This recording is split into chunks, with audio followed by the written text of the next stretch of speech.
Sí, buenos días, estimados académicos, queridos amigos. Para la academia es realmente un honor el contar con sesiones de este tipo, en que la divulgación científica se hace más necesario que nunca para dar a conocer la importancia que tiene en la sociedad. Hoy contamos, por suerte, con un gran divulgador, el doctor Amador Menéndez Velázquez, que es investigador del Centro Tecnológico Idonial de Asturias y que va a impartir la conferencia, tal y como se ve en la diapositiva, una mirada interdisciplinar a la ciencia y la tecnología. La invitación de este ilustre profesor se debe a nuestro querido amigo y profesor Jorge Méndez, que creo que es la persona que debería dar un resumen del extenso currículum correspondiente. Así que dejo la palabra a Jorge para que glose un poco la figura del doctor Amador. Cuando quiera.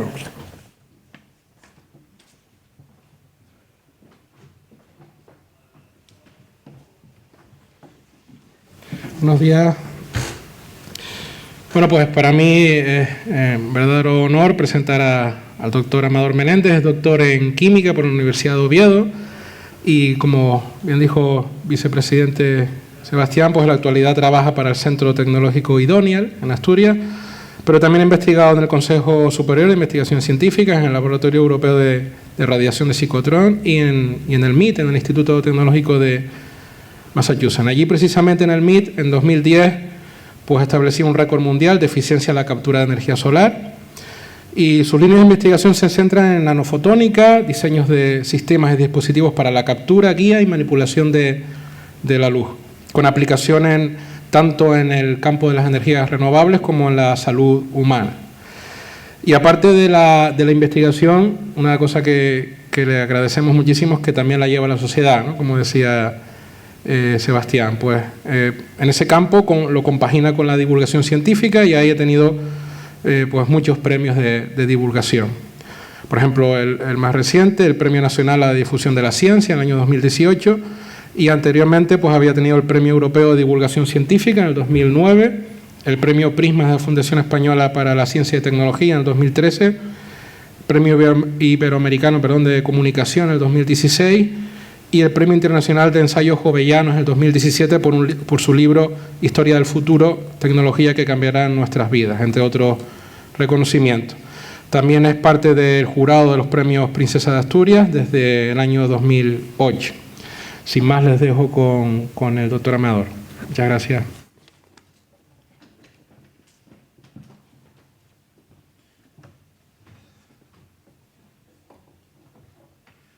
Muy buenos días, académicos, profesores, investigadores, alumnos de la Universidad de La Laguna.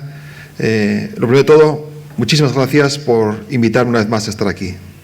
Gracias, vicepresidente Sebastián, y al presidente y a todos los académicos por esta amable invitación. Es para mí un honor participar en este ciclo de conferencias de la prestigiosa Real Academia Canaria de Ciencia.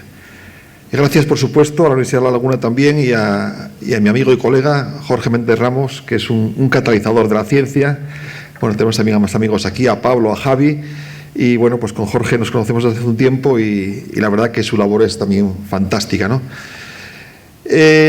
Bueno, pues al final dimos un poco de vueltas sobre qué hablar y yo creo que el marco de la academia es un marco perfecto para hacer una mirada interdisciplinar a la ciencia y la tecnología. Los grandes retos de la humanidad, como los relativos a la salud humana o al cambio climático, requieren un diálogo interdisciplinar. Y eso es lo que vamos a hablar hoy. Vamos a hacer un pequeño viaje al futuro, viendo las tecnologías que pueden cambiar nuestras vidas o que ya lo están cambiando. Para hablar del futuro, conviene viajar hacia el pasado. Para saber hacia dónde vamos, conviene preguntarse de dónde venimos. Los historiadores dicen que el pasado es un buen prólogo del futuro. Si queremos saber hacia dónde va la ciencia del siglo XXI, tenemos que preguntarnos de dónde viene la ciencia del siglo XX. Si tuviese que resumir la ciencia del siglo XX en 4 palabras, yo diría átomo, gen, bit y neurona. Eso da lugar a 4 disciplinas emergentes: nanotecnología, biotecnología, computación y neurociencia. Y muchas otras disciplinas pueden interpretarse como mezclas o entrelazamiento de estas. 4 palabras clave: átomo, gen, bit y neurona. Vamos a hablar un poco de todas ellas, aunque dedicaremos quizás más tiempo a la primera, a la nanotecnología, ya que es un poco más cercana a mi campo de investigación. Bueno, todos y todo estamos hechos de átomos y moléculas. Y la nanotecnología no es más que una ingeniería a escala atómica y molecular, una ingeniería que mueve átomos y moléculas. Agrupando átomos como las piezas de un Lego, podemos construir materiales a la carta, materiales con propiedades controladas para fines específicos, materiales al servicio de ese pálido punto azul que diría Carl Sagan, que no es más que el planeta Tierra visto desde el espacio. Fijaros en ese pálido punto azul, es azul por el agua de los océanos. Pero en un planeta donde más de las 3/4 partes son agua, millones de personas se mueren por falta de agua potable. Son paradojas de nuestra civilización.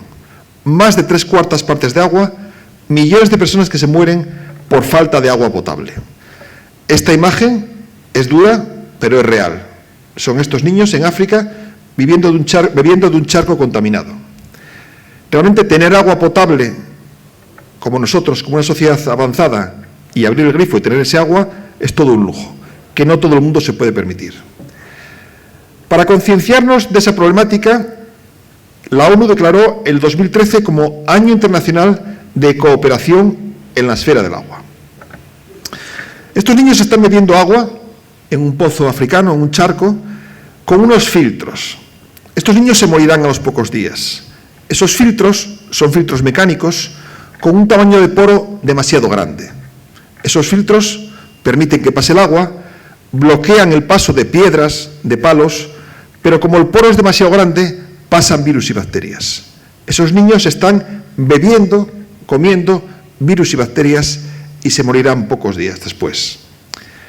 ¿Cómo podemos hacer un filtro barato, sin requerimientos energéticos, que permita librarnos de esos patógenos?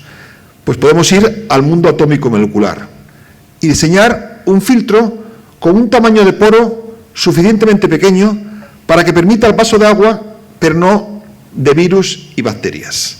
Eso que está ahí es un poro, es un filtro con poros de tamaño nanométrico. Permite pasar el agua, pero bloquea el paso de virus y bacterias. Y eso se ha llevado al mercado en forma de este producto. Aquí tengo, esta es una botella que se está utilizando en países subdesarrollados o en países donde ocurre una emergencia, como una inundación, no hay suministro energético, y con esto podemos purificar el agua de una forma muy eficiente. Por aquí se introduce el agua, con esto se bombea, hay diferentes filtros mecánicos, y el último de ellos, este, es el que podéis ver aquí, con un material de fibra de carbono y con poros de tamaño nanométrico, que, como os digo, permiten el paso del agua, pero no de virus y bacterias. Luego veis que la nanotecnología, que parece a veces ciencia ficción, cada vez más está presente ya en nuestras vidas.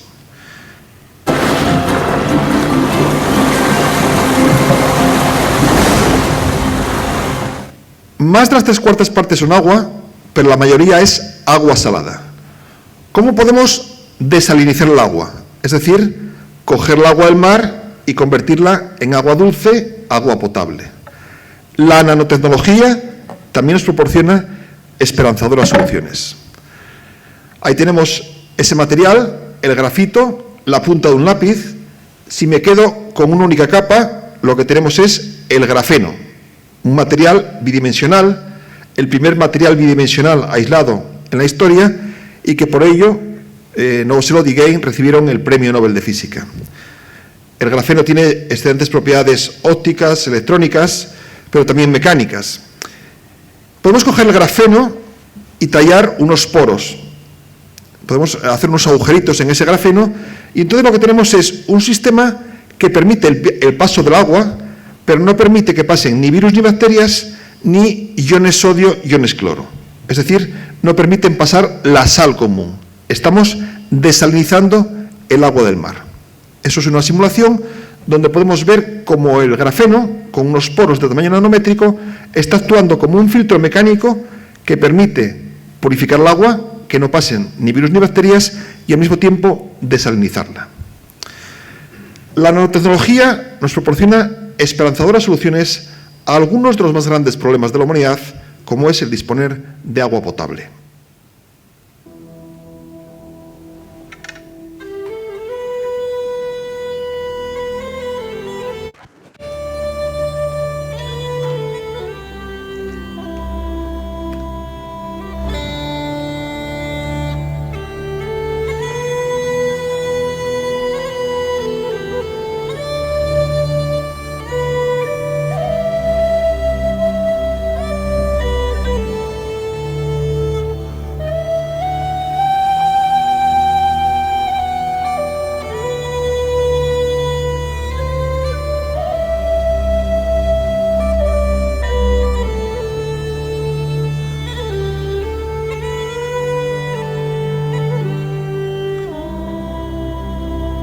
Y ahí vemos esa recreación virtual con el grafeno, una lámina de grafeno, desalinizando el agua del mar. Del agua nos vamos al sol. Ahora estamos viviendo una crisis muy grande, la crisis del coronavirus, pero también está presente otra crisis, la crisis climática, no menos importante. Tenemos que hacer una transición energética lo más inteligente posible. De todas las fuentes energéticas, una de las más prometedoras es el sol. 1 hora de sol bastaría para abastecer las demandas energéticas de la humanidad durante todo un año. Si fuésemos capaces de atrapar el sol en su totalidad, 1 hora de sol, 1 año de consumo energético de la humanidad. Y ahí tenemos las celdas solares fotovoltaicas, esos dispositivos capaces de atrapar la luz del sol y convertirla en electricidad. Antes de seguir hablando de esto, voy a contaros un sueño que tuve esta noche aquí en La Laguna, en Tenerife. Soñé que el sol era un láser. Esto es algo que a los científicos de materiales nos encantaría. Si el sol fuese un láser, emitiese una longitud de onda única, como este láser que emite en 532 nanómetros, sería muy fácil diseñar una celda que lo atrapase. Bastaría tener una celda solar que atrapase el color verde, en torno a 532 nanómetros. Pero no es así. El sol está formado o emite una radiación formada por los 7 colores del arco iris, más el infrarrojo y el ultravioleta. Entonces, claro, el problema es que, por ejemplo, estas celdas de silicio solo aprovechan un trozo del sol, entre el rojo y el infrarrojo cercano. Y como dice el doctor Jorge Méndez Ramos, queremos exprimir el sol, aprovechar todo su potencial. Bueno, la nanotecnología nos proporciona esperanzadoras soluciones.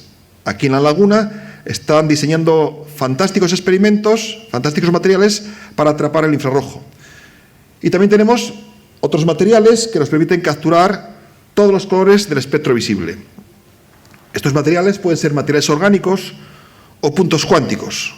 Un punto cuántico no es más que una agrupación de átomos y moléculas, que dependiendo del número de átomos y moléculas, del diámetro del agregado resultante, absorben o emiten luz de diferentes colores. Entonces, controlando el diámetro, podemos absorber y emitir luz de diferentes colores. Y si, por ejemplo, queremos atrapar todo el espectro visible, lo que tenemos es que tener un cóctel de todos estos puntos cuánticos. Como vemos, la nanotecnología nos proporciona esperanzadoras soluciones para tratar de aprovechar toda esa radiación solar y hacer posible una energía solar fotovoltaica eficiente. El mundo atómico y molecular está presente también en estas pantallas de los ordenadores y en estos teléfonos móviles que tenemos. Esto es una pantalla de cristal líquido, una pantalla de LCD, Liquid Crystal Display, que está presente en estos ordenadores y en muchísimos teléfonos móviles, en la mayoría. ¿Cómo funciona esta pantalla? Con una técnica conocida como retroiluminación. Tenemos una fuente de luz blanca en la parte trasera y diferentes filtros de color y contorno que permiten proyectar al usuario una imagen específica.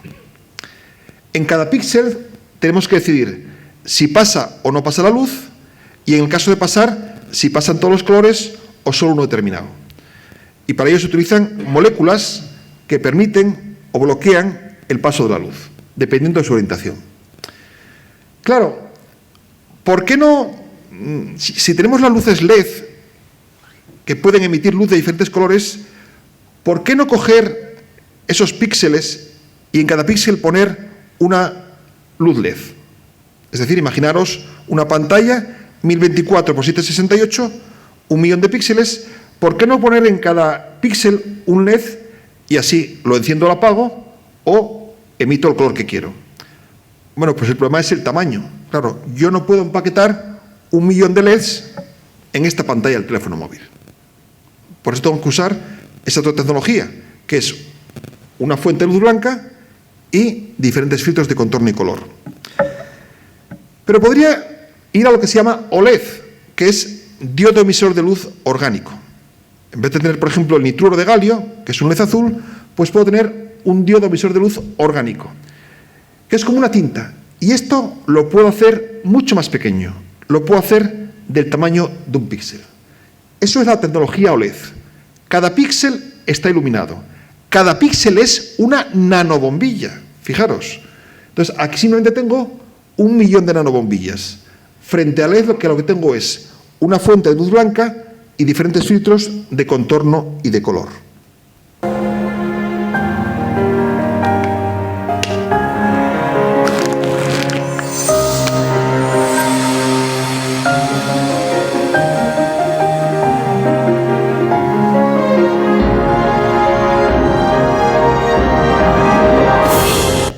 LED OLED.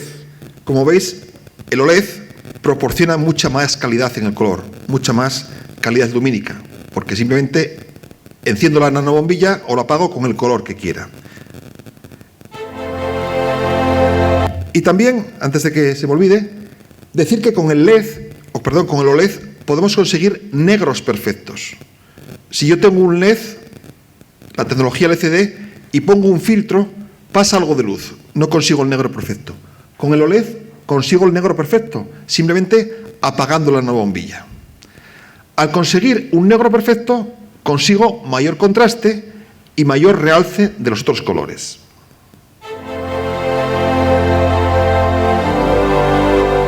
Cuando estás en el espacio, el negro es tan puro que realza los colores de nuestro planeta, formando una estampa extraordinaria de color y profundidad. Solo el televisor LG OLED es capaz de reproducir fielmente ese contraste infinito, gracias a su exclusivo color negro puro, que hace que el resto de colores brillen como ningún otro televisor. Solo con LG OLED puedes sentir toda la intensidad del color, como ellos lo vivieron. Bueno, este es el nuevo iPhone que ya incorpora la tecnología OLED. También hay otras variantes de Samsung, por ejemplo, que la incorporan.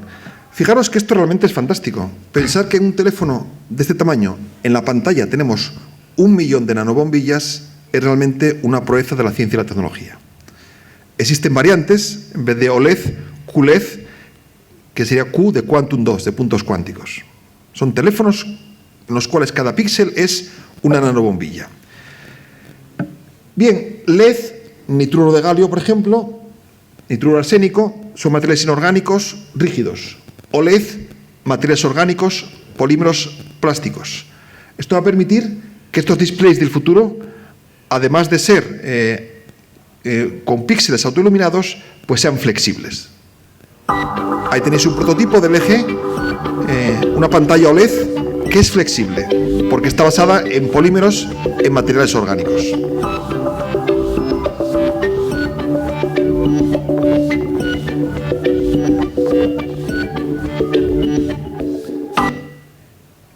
Y eso podría ser un prototipo de nuestros móviles del futuro. Parece ciencia ficción, pero está a la vuelta de la esquina. Estas luces LED, luces OLED, luces QLED, no solo iluminan los móviles, sino también iluminan la salud y la enfermedad.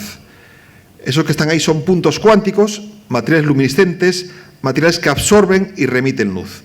Y pueden servir para un nanodiagnóstico temprano y preciso. Este es un ejemplo de un ratón al que se le han inyectado puntos cuánticos. Estos puntos cuánticos, en su superficie, tienen una proteína que es capaz de enlazarse a células cancerígenas, pero no a células sanas. Entonces, al inyectar estos puntos cuánticos, si el ratón tiene cáncer, esas nanopartículas, esos puntos cuánticos, se adhieren a las células cancerígenas y al iluminarlas desde el exterior brillan. Este es un experimento publicado en Science, donde un ratón con 3 tipos de cáncer ha sido posible detectar ese cáncer porque se enlazan a él, a esas partículas cancerígenas, 3 tipos diferentes de puntos cuánticos. Y bueno, la nanotecnología no solo nos va a permitir el nanodiagnóstico, sino la nanoterapia precisa. Esta es la película Viaje alucinante de Isaac Asimov, donde se describía la fascinante historia de un submarino que es capaz de reducirse a la mínima expresión y atacar a las células cancerígenas dejando intactas a las sanas. Ese es un problema que tenemos hoy con el cáncer. Con la quimioterapia, con los fármacos convencionales, esos fármacos atacan a las células cancerígenas, pero también a las sanas. Por eso aparecen efectos secundarios, se nos cae el pelo, se debilita el sistema inmune. Bien, esto que está aquí son nanopartículas inteligentes desarrolladas por Robert Langer del MIT. En realidad la nanopartícula es como un contenedor, como una caja en la cual viaja el fármaco. Y la nanopartícula es como un GPS que es capaz de atacar exclusivamente a las células cancerígenas. Robert Langer es conocido como el padre de la liberación inteligente de fármacos y el Gliadel es un fármaco que ya está en el mercado para tratar el cáncer de próstata, con nanopartículas inteligentes, nanopartículas que exclusivamente atacan a las células cancerígenas. Vamos a seguir avanzando un poco. No os preocupéis que no voy a dedicar tanto tiempo a las otras partes. Átomo, nos vamos al gen, a genoma, el libro de la vida. En el año 2000 vimos un gran hallazgo. Se secuenció el primer borrador del genoma humano. Pudimos responder a la pregunta de quiénes somos, al menos desde el punto de vista biológico. Pero hoy somos algo más que meros espectadores. Ya no solo podemos leer el libro de la vida, sino que podemos manipularlo, reescribir el libro de la vida. Eso es la tecnología CRISPR de edición genómica que le valió el Premio Nobel de Química a Charpentier y Doudna. Bueno, pues CRISPR nos va a permitir corregir genes defectuosos causantes de enfermedades. Este es un niño con el sistema inmune desactivado, un niño burbuja, por una enfermedad de origen genético.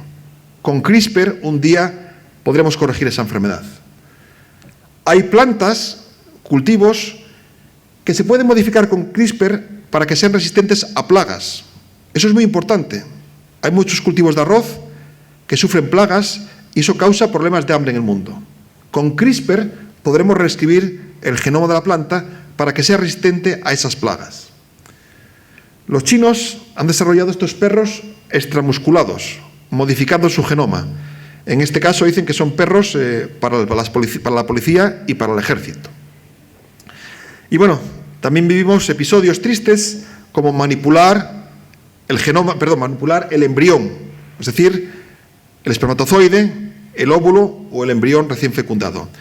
Esto es muy peligroso, porque cuando manipulamos la línea germinal, no solo influimos en ese individuo, sino en toda su descendencia.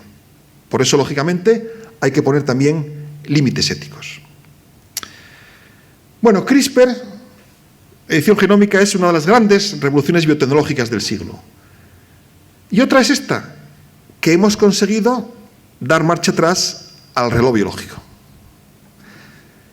Este es el profesor Yamanaka, Premio Nobel de Medicina, que era médico y su padre estaba esperando por un trasplante de hígado que nunca llegó.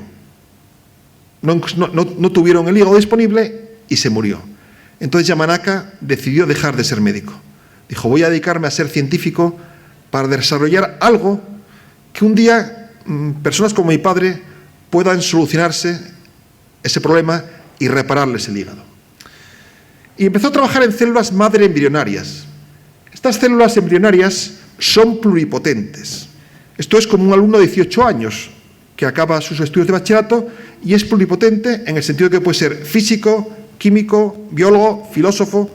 Sin embargo, cuando tenemos 50 años, o somos químicos, o físicos, o biólogos, ya no somos tan pluripotentes. Estas células madre embrionarias son pluripotentes y, dependiendo de dónde evolucionen, pueden dar lugar a células de la piel, del estómago, del corazón. Bueno, pues Yamanaka hizo algo realmente revolucionario, y es dar marcha atrás al reloj biológico. Convertir esas células madre pluripotentes, adultas, en células embrionarias, células pluripotentes, que ahora pues pueden evolucionar y convertirse en cualquier tipo de célula. Es decir, lo que hizo Yamanaka fue coger, por ejemplo, una célula de la oreja, o unas células de la oreja, dar marcha atrás al reloj biológico, convertirlas en células madre embrionarias y luego situarlas en el hígado, dejarlas que evolucionasen y se convirtieron en células del hígado. Como él decía, en el futuro no viviremos trasplantes de órganos, sino trasplantes de células. Por esos revolucionarios descubrimientos recibió el Premio Nobel de Medicina en el año 2012, que, como decía la Academia Sueca, fue concedido a Yamanaka por el descubrimiento de que las células maduras pueden ser reprogramadas para llegar a ser pluripotentes. Esto pues abre un abanico grandísimo para la medicina regenerativa en muchas disciplinas. Otra gran revolución biotecnológica: dar marcha atrás al reloj biológico, convertir una célula madura en una célula pluripotente.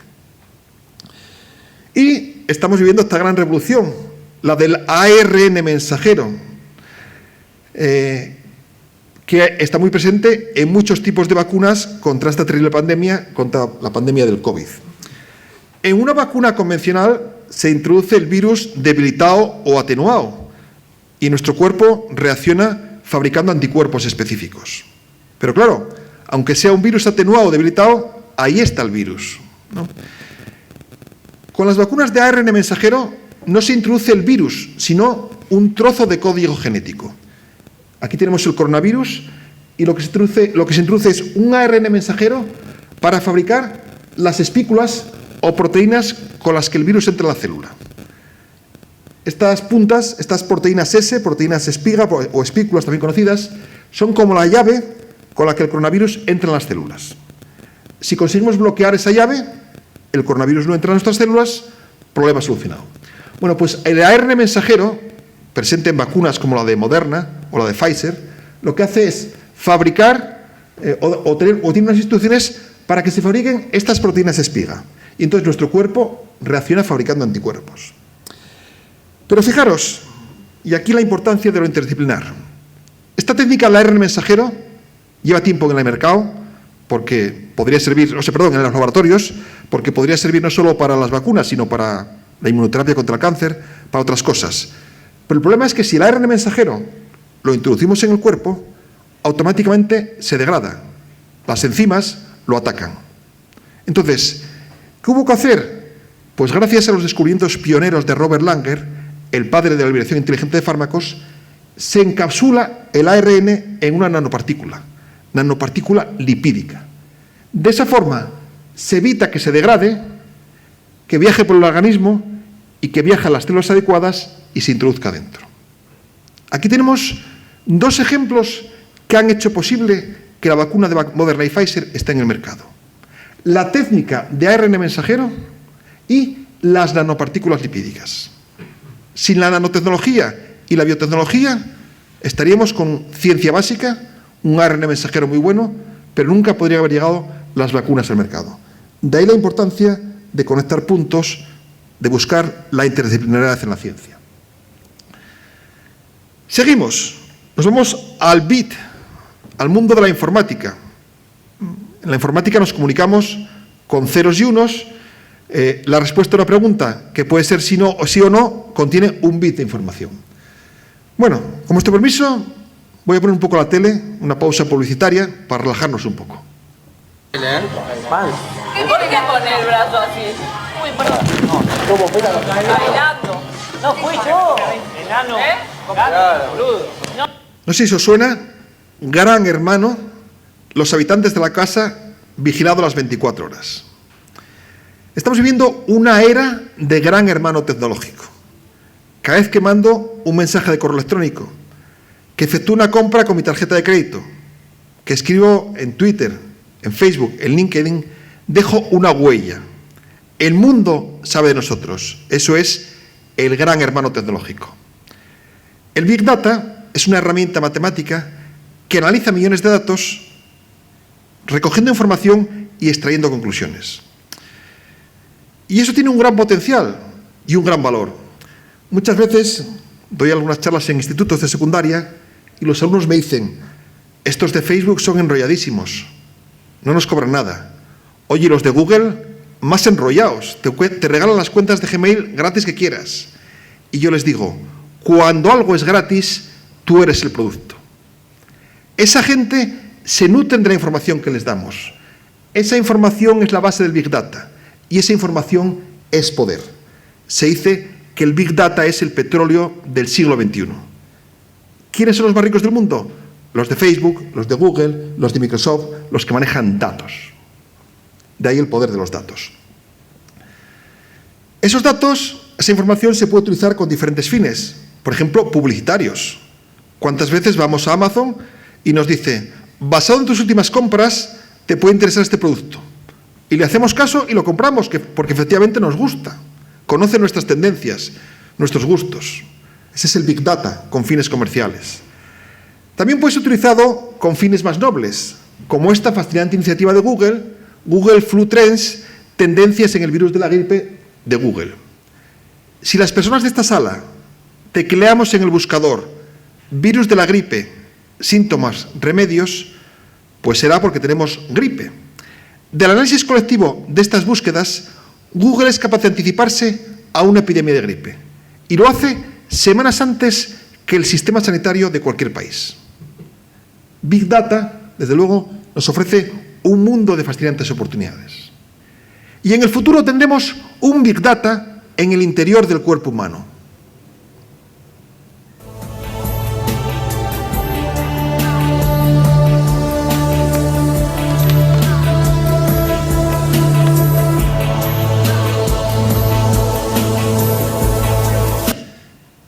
Este Robert Langer, que antes os comentaba, del MIT, el padre de la liberación inteligente de fármacos, ha desarrollado una píldora electrónica que la ingerimos y viaja al estómago y automáticamente recoge datos de pH, de acidez, segundo a segundo y lo envía al ordenador. Es un gran hermano tecnológico. Nuestro estómago vigilado las 24 horas del día, monitorizado. Robert Langer está desarrollando nanopartículas que las ingeriremos y no solo se preocuparán del estómago, sino de otros parámetros vitales, de otros órganos vitales, como el corazón. Por ejemplo, está desarrollando unas nanopartículas que van a chequear nuestros latidos de corazón y va a enviar esa información a la nube, a Internet. Esto va a permitir que nos anticipemos a un infarto. Fijaros, si a mí me da un infarto ahora, pues quizás unos minutos antes estaba mareado, con visión borrosa, pero ya hacía unas horas que mi corazón latía de forma irregular. Si envío esa información a la nube, un sistema experto, un sistema de inteligencia artificial, podrá detectar que mi corazón no funciona bien, enviar una ambulancia, un médico y anticiparse al infarto. El médico del futuro estará en la nube. Esto supondrá importantes avances en medicina preventiva y es mucho más barato prevenir que curar. Si logramos hacer la medicina preventiva una realidad, habrá dos grandes ventajas. Por una parte, la salud del paciente y por otra parte, aliviaremos económicamente el sistema sanitario de los países. Bien, seguimos viajando y estamos en la era del Big Data, de los datos, y obviamente esto es posible, esta era de la comunicación es posible porque hay una infraestructura que lo hace posible, como es, pues por ejemplo, la fibra óptica por la que viaja la luz y también el protocolo TCP/IP de Internet. Pero también es gracias a esto, la web. La web ha cambiado al mundo. El protocolo WWW que nos permite acceder a la información a golpe del ratón en cualquier parte del planeta. Esto es realmente fantástico. Como estamos aquí en la academia, todos lo vivisteis probablemente. Yo me acuerdo cuando hice mi tesis doctoral que leía el abstract de un libro y si me gustaba el artículo le decía al bibliotecario que me lo pidiese. Tardaba varias semanas en venir la separata que llamaban y a lo mejor ni me interesaba. Hoy en día esto es a golpe de ratón, navegamos por todo el mundo. Bueno, pues la web cumplió 30 años en 2019, parece que fue un anticipo de lo que venía, porque justo luego después, en el 2020, estuvimos haciendo uso de la web constantemente, ¿no? Todas las videoconferencias de Skype, de todo, es posible gracias a este protocolo de las 3 W. La web es un regalo al mundo de un físico que es Tim Berners-Lee. Tim Berners-Lee trabajaba en el CERN. Era físico, pero en aquel entonces trabajaba de informático. Y lo que hacía era, el CERN, pues como Laboratorio Mundial de Física de Partículas, como una gran instalación científica, van científicos de muchos países, ¿no? Que os voy a contar, no sabéis mejor que yo. Y claro, cada uno llegaba con su USB, con su sistema de almacenamiento de datos, y aquello era un caos. Entonces lo que quiso él diseñar fue un sistema que permitiese compartir la información entre todos, ¿no? Y lo que hoy sería la web, ¿no? Y les planteó un proyecto a sus jefes, y lo rechazaron. Dijeron, idea difusa y poco interesante. Pero bueno, Berners-Lee no se rindió. Entonces trabajó en B. En su casa, después de salir de trabajar, desarrollaba lo que sería el protocolo web. Y el 24 de noviembre, de hace 30 años, o sea, de hace 32 años ahora, pues logró comunicarse, que dos ordenadores se comunicasen entre sí a través de ese protocolo. Realmente un hombre, un físico que ha cambiado la historia. Y bueno, quiero resaltar esta figura de Tim Berners-Lee porque detrás de los grandes inventos hay instituciones, pero también personas. Y en el caso del CERN, que les tengo mucho cariño, hay que felicitarles por el bosón de Higgs y por todo lo que hacen. Pero no está bien que digan, a mí me molesta que digan que la web se inventó en el CERN. La web se inventó en casa de Tim Berners-Lee, que en aquel momento trabajaba en el CERN. Me gusta ser honesto porque la historia tiene una historia y hay que contarla como es, ¿no? Si no fuese por su pasión, por su voluntad, hoy no tendríamos la web, porque en el CERN le rechazaron ese proyecto. Bueno, y vamos a fijarnos en la ciencia de la web. Es algo que no se habla mucho de ello, pero la web tiene una estructura. ¿Cómo están conectadas entre sí las diferentes páginas web? Para saber cómo están conectadas, podemos recurrir a un formalismo matemático conocido como grafo. Un grafo no es más que un conjunto de puntos y líneas que unen parejas de puntos. Podemos pensar, por ejemplo, en un mapa de carreteras.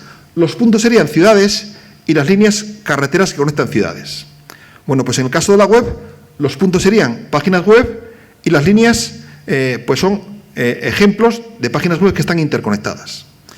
Bueno, pues cuando se mapea la estructura de la web a nivel mundial, nos encontramos con esto. Fijaros, es sorprendente. Hay unas pocas páginas web con muchísimos enlaces y la mayoría con pocos enlaces. Esto hace que la web sea algo estable y frágil, se dice así. Es estable porque si se cae mi web, la de mi casa o la de una facultad pequeña, como la de Oviedo, por poner un ejemplo, bueno, pues es un pequeño trastorno para esa facultad, pero el mundo sigue funcionando. Pero si se cae Google, el mundo se para. Esto hace que esta web sea, como digo, estable y al mismo tiempo frágil. De hecho, bueno, pues no sé si os acordáis, hace años hubo un ataque contra Yahoo, que en aquel momento era el buscador más usado, y se paralizó el mundo 24 horas, ¿no? Esta red, en matemáticas, se conoce como red libre de escala, porque aunque aumenten el número de nodos, al final va a tener esta estructura. Va a haber unos nodos muy conectados y la mayoría de ellos pocos conectados. Bueno, nos vamos del bit a la neurona. Nos vamos al cerebro humano, el órgano más complejo del universo.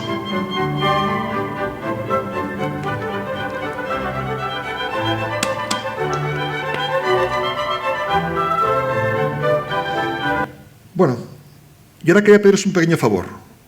Pensad en un elefante. ¿Dónde está ese elefante? En vuestras cabezas.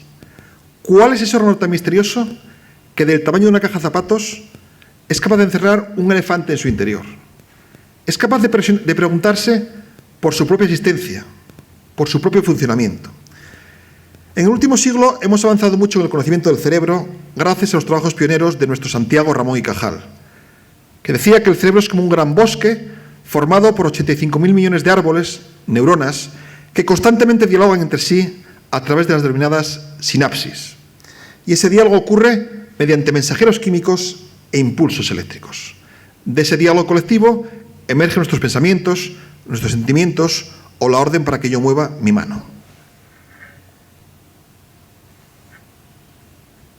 Bien, y lo que me gustaría ahora es presentaros este proyecto, el proyecto Conectoma Humano, que es cómo están conectadas entre sí las diferentes neuronas. Parecido a lo que antes decíamos de la página web. Decíamos la ciencia de la web, la estructura de la web, cómo están conectadas las diferentes páginas web entre sí. Bueno, pues el proyecto Conectoma Humano trata de responder esa pregunta. ¿Cómo están conectadas las neuronas entre sí? Trata de mapear las diferentes sinapsis de esas 85.000 millones de neuronas. Bueno, y para ello pues recurren nuevamente a ese formalismo matemático que es el grafo. En este caso el grafo serían, cada punto es una neurona o un grupo de neuronas y las líneas, sinapsis entre neuronas o grupos de neuronas. Bueno, pues cuando mapeamos el cerebro humano nos encontramos con algo de este estilo. Grupos de neuronas muy conectados y la mayoría con muy pocas conexiones. Exactamente igual que la web. Esto también hace del cerebro algo estable pero frágil. Si se mueren unas neuronas, si se rompen una sinapsis, mi cerebro sigue funcionando. Pero si tocamos esas neuronas muy conectadas, podría dar lugar a enfermedades. Se habla ya de conectopatías. Estamos en el terreno de la ciencia básica, pero se postula que enfermedades como el Alzheimer o el Parkinson podrían tener lugar en esto, en que enferman o mueren grupos de neuronas altamente conectadas, superconectores, como se conoce en el mundo matemático de la teoría de grafos. Se ha hecho mucha analogía entre el cerebro y un ordenador. Se decía que el cerebro es un ordenador. Yo creo que con estos avances de la ciencia, quizás sería más propio decir que el cerebro es igual que esa red de redes, que Internet, que la web. Tenemos neuronas muy conectadas y otras muy poco conectadas.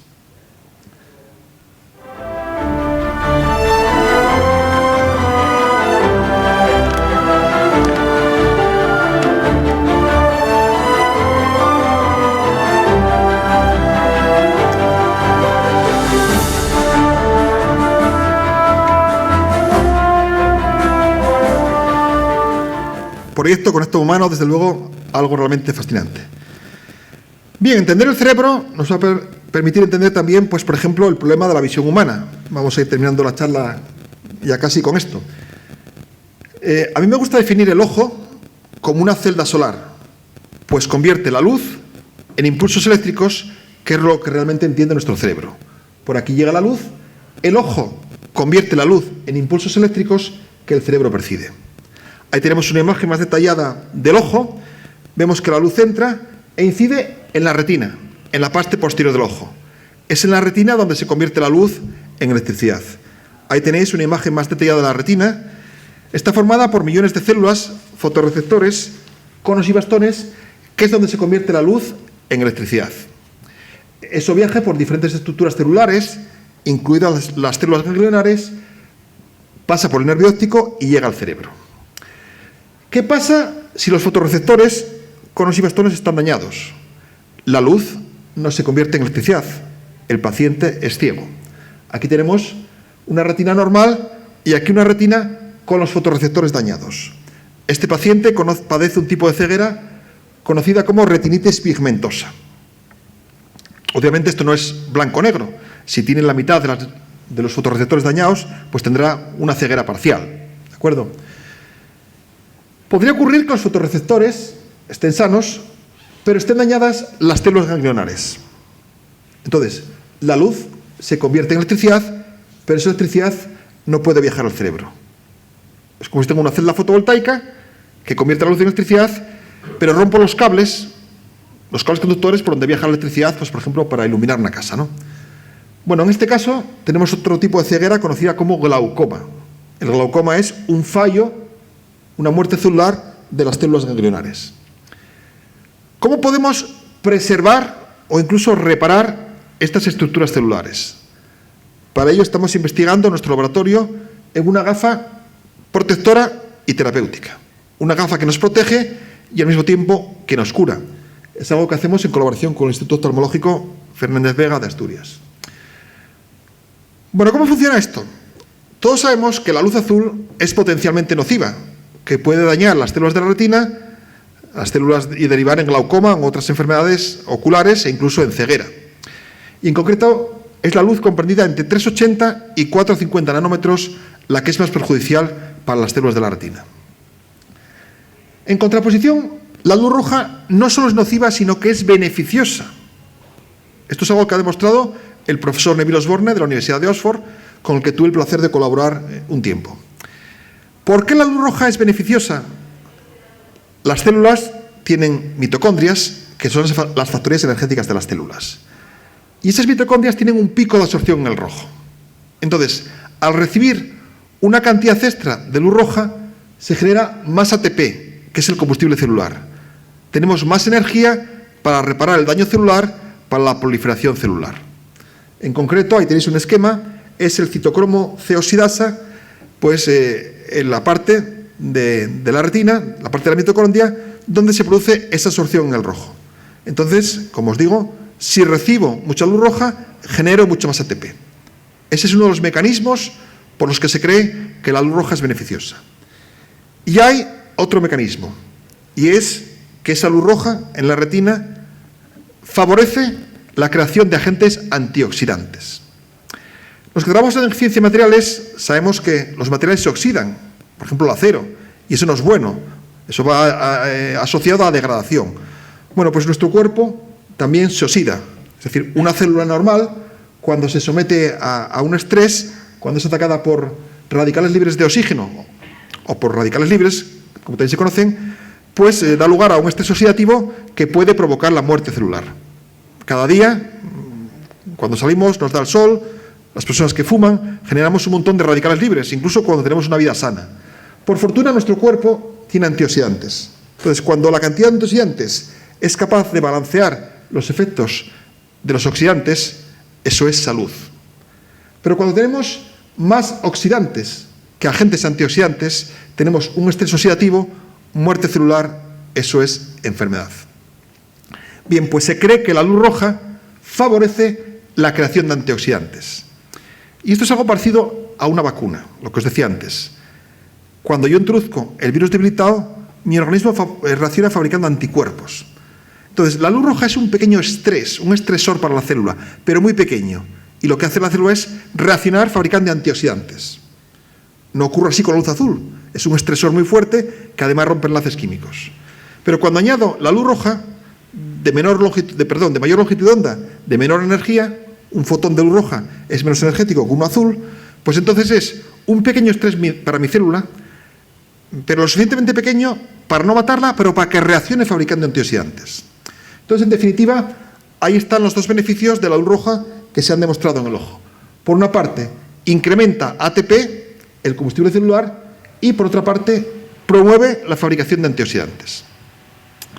En definitiva, si la luz azul es potencialmente nociva, la luz roja potencialmente beneficiosa, lo que vamos a hacer es convertir la azul en roja, es decir, una conversión espectral, algo que se van a hacer muy bien aquí en la Universidad de La Laguna. Puedo coger un cóctel de materiales luminiscentes de forma que absorban luz de un color y la emitan de un color diferente. Y ese cóctel de puntos cuánticos lo depositamos sobre una gafa, una especie de thin film, de capa delgada. Y así tengo una gafa que bloquea la luz azul, potencialmente nociva, y la convierte en luz roja, potencialmente terapéutica. Estos son los resultados con células de la retina. Aquí tenemos la placa con células en cultivo. Estos experimentos biológicos los hace el Instituto Fernández Vega. Y nosotros hacemos el conversor espectral. Al iluminar con luz azul ultravioleta, las células reciben una luz roja, porque hay una conversión espectral. Y como veis, bajo la luz roja, las células están mucho más contentas, ¿no? Pero ¿cómo de contentas?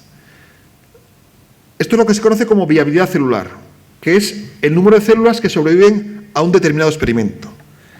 Si están a oscuras, a las 24 horas sobreviven el 100%, células de la retina. Si las ilumino con luz azul ultravioleta, a las 24 horas mueren el 40%. La viabilidad celular es del 60%. Pero si entre el foco de luz y las células pongo un conversor espectral, la viabilidad sube hasta el 90%. Solo se mueren el 10%. Es decir, aumento la viabilidad un 30%.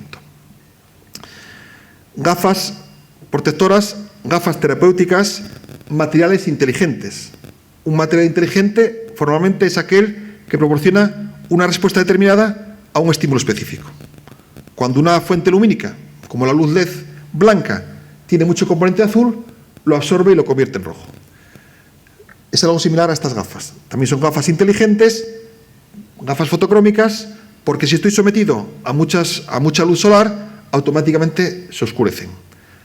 A mí me gusta decir que en el futuro tendremos inteligencia no solo en las máquinas, sino también en los materiales. Hace un tiempo me hacía una entrevista en MIT Technology Review y yo decía que los materiales del futuro serán inteligentes y dialogarán con su entorno, proporcionando respuestas específicas a estímulos específicos. Bien, y voy a presentaros muy brevemente otra forma de reparar el ojo, y es el ojo biónico, fusión de la biología y la electrónica. Como os decía, si yo tengo dañados los fotorreceptores, conos y bastones, la luz no se convierte en electricidad, ese paciente es ciego. Bueno, pues lo que los científicos hacen es tratar de reemplazar estos fotorreceptores dañados por células solares diminutas. Una célula solar convierte la luz en electricidad, igual que un fotorreceptor biológico. Entonces son células solares orgánicas muy pequeñas. Ahí tenemos una cirugía realizada en el Hospital de Boston, donde se implanta una retina biónica. Una retina con fotorreceptores artificiales con diminutas células solares. Y se ha conseguido que un paciente que era ciego consiga ver esto. Bueno, realmente es fantástico pensar en una persona ciega que ya distingue luces de sombras. La resolución no es muy buena, es de 100 píxeles. ¿Por qué? Porque solo hemos sido capaces de poner 100 celdas solares. Conforme avance la nanotecnología, se podrán hacer celdas solares más pequeñas y meter mayor número de celdas solares, mayor número de píxeles, aumentar la sensibilidad. Claro, fijaros que tenemos millones de fotorreceptores biológicos, con lo cual, para conseguir la visión perfecta, o cercana a la perfecta, necesitamos millones de celdas solares. ¿De acuerdo? Bueno, y ya para ir terminando, pues decíamos que la ciencia del siglo XX, la ciencia del siglo XXI, nanotecnología, biotecnología, info, cogno, ¿cuál va a ser la próxima revolución? Se debate mucho en los foros científicos cuál va a ser la dominante. Pues a mí me gusta decir que el siglo XXI va a ser el de todas ellas. El siglo XXI es el siglo de lo interdisciplinar, porque como os decía, los grandes retos de nuestra era, como la salud humana, como el cambio climático, requieren esa aproximación multidisciplinar. Y hablando de multidisciplinar, voy a poneros un ejemplo emotivo, que es el de Robert Langer, para destacar algo que también Jorge hace mucho, y es resaltar el papel tan importante de mezclar disciplinas de lo interdisciplinar. Robert Langer es un ingeniero químico del MIT, se graduó número 1 de la promoción en aquel entonces, en los años 70, y una compañía petrolífera le ofreció un contrato, un puesto de trabajo, y le dijo: mira, si mejoras el rendimiento de este catalizador, por cada 0,1% que lo mejores, eso va a significar millones de euros de ganancia para la compañía petrolífera. Y él decía, cuando venía de vuelta de avión, que no le gustaban esas compañías que solo pensaban en ganar dinero. Dijo: yo quiero ayudar a la humanidad. Dijo: ¿y cómo puedo ayudar a la humanidad?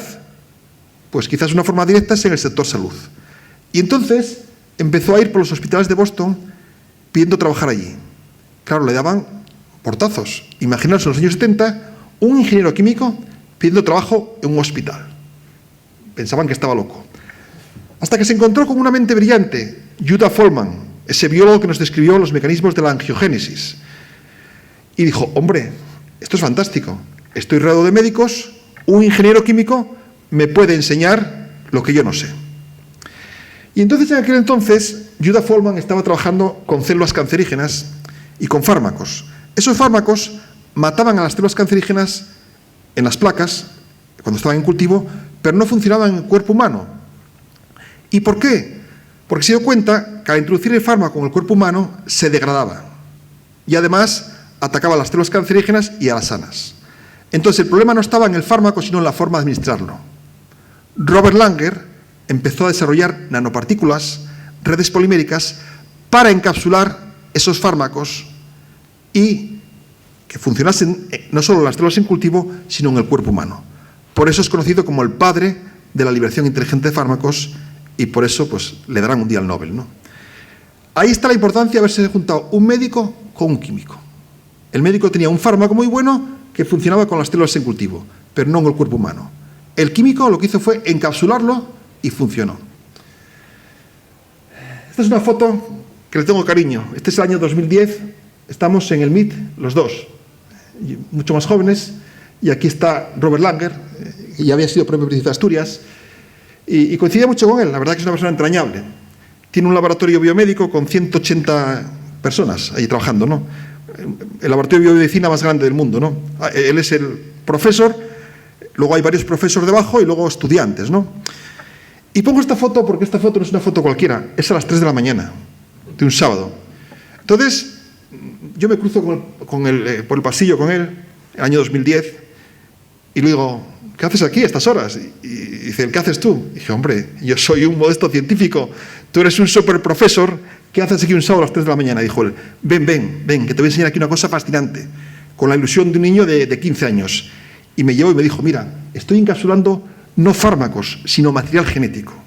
Estoy diseñando unas nanopartículas lipídicas que permiten encapsular ARN. Esto puede tener un potencial terapéutico tremendo. Unos años después, fundó Moderna. Él es el cofundador de Moderna.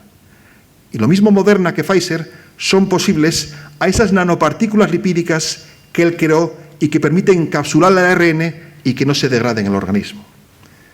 Entonces, para mí es muy emotivo esa foto porque aquella persona, toda una persona consagrada, un sábado a las 3 de la mañana me dice, ven, mira lo que tengo. Y 11 años antes me estaba enseñando lo que iba a ser la base o parte de la base de estas vacunas. Como digo, son dos partes las vacunas, ¿no? El ARN y las nanopartículas lipídicas que lo encapsulan.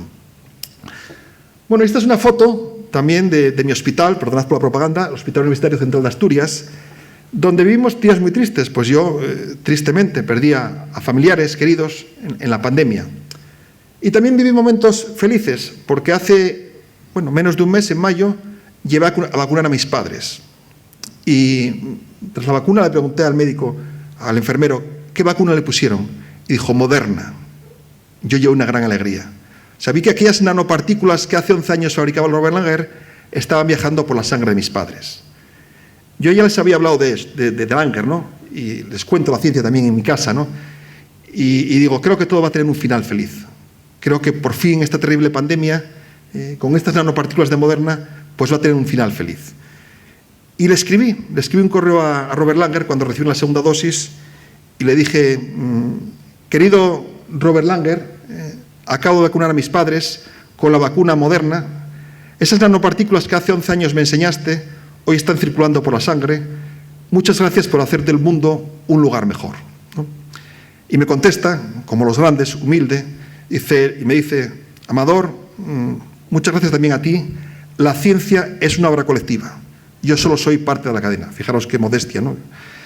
Y me dijo él, muchas gracias a toda la comunidad científica que lucha por hacer del mundo un lugar mejor.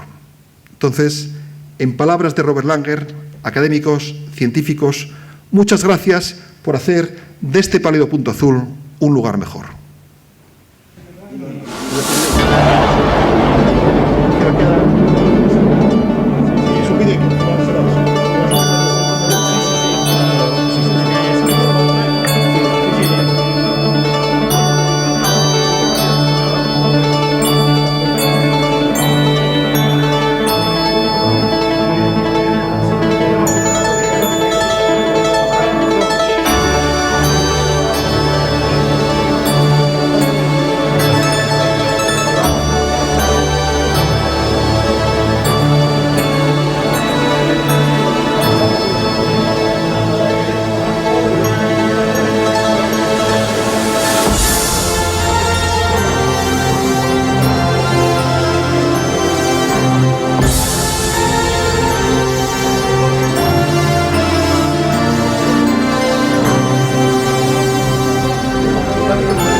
Muchas gracias por vuestra atención.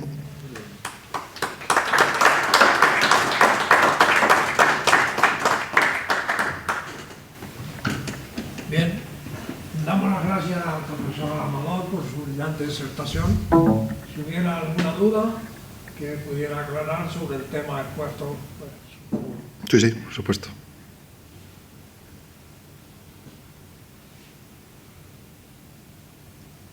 Muchas gracias, profesor Amador. Muchas gracias, don Sebastián. Bueno, la disertación brillante, por supuesto. Y yo cuando veo y escucho hablar de estas cuestiones, realmente la siguiente pregunta es: ¿hasta cuándo el punto va a seguir siendo azul y no será rojo? Aunque por lo dicho parece ser que lo rojo es más beneficioso que lo azul. Pero Hasta cierto punto, ¿no? Sí, sí. no lo tengo tan claro. Si comparamos Marte con la Tierra, Marte, el planeta rojo, pues yo creo que vamos camino hacia ese rojo. Es verdad que la tecnología, tengo claro que está al servicio de quienes la crean, que son los humanos. No tengo tan claro que esté al servicio del planeta. El planeta es otra cosa que yo creo que ni al planeta le importa mucho la especie humana, ni a los humanos realmente les importa el planeta. Lo que importa es el poder seguir, y gracias a eso hemos llegado hasta aquí, que es mucho el recorrido. Y yo soy biólogo, y además soy, pues en fin, ajeno un poco a la biotecnología porque soy botánico. Soy compañero de Tomás Emilio, que... Sí, lo conozco. Bueno, De Oviedo, Matías Mayor, que fue pionero en la Universidad de Oviedo, y en fin, bueno. Entonces, hay cosas que llaman la atención cuando ve uno esto, que hace simplemente 40 años, cuando estudiábamos bioquímica, en mi caso, más que bioquímica, fue el primer año de química orgánica, y el segundo año, que tuvimos la suerte que vino por aquí un médico bioquímico, Lozano Teruel, que ha desarrollado una importante labor en Murcia. Lo conozco, pues, sí, José Antonio. Realmente fue bioquímica, No tengo en absoluto nada, que bastante fue el esfuerzo de los químicos orgánicos para podernos dar, pues realmente más química del petróleo que bioquímica. Pero así empezamos todos. Y realmente yo veo el enorme avance, y cuando hablábamos eso de retrasar el reloj biológico de las células, oye, esto es convertir en meristemáticas, ¿sí?, en células vegetales, las células animales, lo cual, pues, en fin, es una paradoja, y es también un nexo más que une el mundo animal con el mundo vegetal, lo interdisciplinario. Muy interesante la conexión, sí, sí. Muy interesante la analogía, sí, señor. Qué curioso, ¿no? Esto, qué curioso.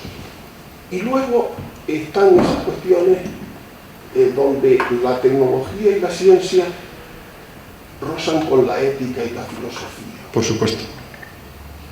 Ahí hay un tema que realmente es profundo, ¿no?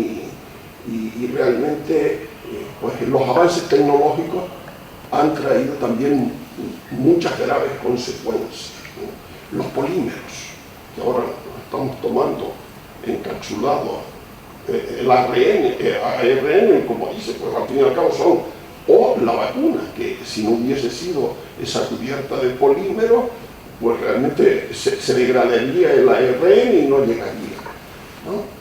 Pero claro, cuando uno abre la vejiga natatoria de un pescado y ve lo que hay dentro de polímeros, de plásticos, de microplásticos, dice uno, Dios mío, cada avance que damos en tecnología, cada gran problema que solucionamos, estamos creando otro mayor. Totalmente de acuerdo. Sí, sí. Y esto es un tema también para pensar, bueno, que gracias a esa cosa que tenemos dentro del cráneo, pues uno hace estas cuestiones y habla pues tonterías o dice vaguedades como las que yo puedo estar diciendo en este momento, pero que al fin y al cabo están estimuladas por lo que le acabo de escuchar. Y yo eso creo que es motivo de gratitud y de valorarlo, ¿no? Pues, en fin, son cosas que yo he escuchado. No. El futuro del avance de la agricultura, por ejemplo, no va en la mejora genética, sino va en rescatar las posibilidades de lo que es la rusticidad que ya está. No vale crear o apostar por una sola variedad de arroz, o de trigo, o de maíz, sino tenemos que volver a los orígenes, a recuperar los genes de las razas locales y volver otra vez a mantener la verdadera biodiversidad. O sea que realmente este es un tema para mí interesantísimo, estimulante y lo reitero, motivo de gratitud, no solamente a usted, sino a la Academia de Ciencias que está aquí y que nos trae intervenciones tan interesantes como esta. Muchas gracias. Solamente le puedo decir eso. No, muchas gracias a usted y muchas gracias por esta interesante reflexión y aportación que comparto plenamente, ¿no? Entonces, bueno, vamos a comentarlo un poquitín, si le parece. Estoy de acuerdo con que el pálido punto azul estamos destruyéndolo. Por eso decía que ahora estamos con la crisis del coronavirus, que ya hace años nos alertó Bill Gates de una pandemia o de una crisis que no vendría por misiles sino por microbios, y acertó en una célebre charla TED. Y hace poco también nos advirtió que viviremos una crisis similar por el cambio climático. Porque además no son cosas desconectadas. Se está viendo, por ejemplo, que un aumento de la temperatura previene el aumento de mosquitos portadores de enfermedades, o sea que no son problemas desconectados. Entonces, un poco en base a eso, usted decía que a veces arreglamos un problema y creamos otro.